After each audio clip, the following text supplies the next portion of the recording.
దక్షిణాఫ్రికా గడ్డపై టీమిండియా సత్తా చాటింది. తొలి టెస్టులో భారీ ఓటమి నుంచి పుంజుకుంది. యువ పేసర్ మహమ్మద్ సిరాజ్ నాయకత్వం వహిస్తే బుమ్రా, ముఖేష్ కుమార్ మిగతా పని పూర్తి చేశారు.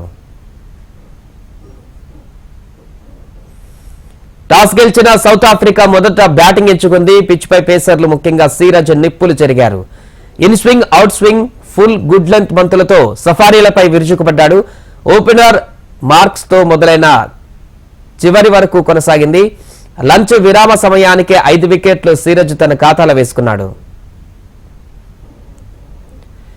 కెప్టెన్ ఎల్గర్, టోనీ డిజార్జ్, బెడింగ్ హామ్, జాన్సన్, కైల్ వైరెన్ ను సిరాజ్ పెవిలియన్ పంపించాడు. ఇక టెస్ట్ సిరీస్ లో తొలిసారి 6 వికెట్లు దక్కించుకున్నాడు.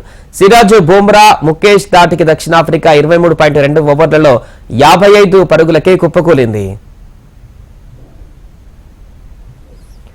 భారత్ తమ ఇన్నింగ్స్ ను దూకుడుగా ఆరంభించింది. ఓపెనర్ జైస్వాల్ డకౌట్ అయ్యాడు.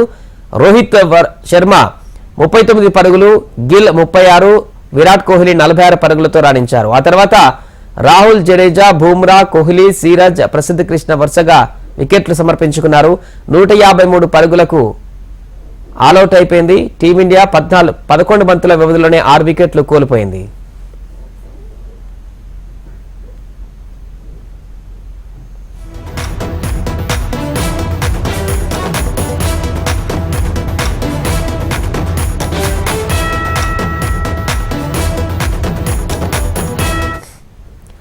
దక్షిణాఫ్రికా తొలి ఇన్నింగ్స్ 55 పరుగులకు ఆలౌట్ కాగా భారత్ తొలి ఇన్నింగ్స్ 153 పరుగులకు ఆలౌట్ అయింది. దక్షిణాఫ్రికా రెండవ ఇన్నింగ్స్ 62 పరుగులకు 3 వికెట్లు కోల్పోయి కొనసాగుతోంది.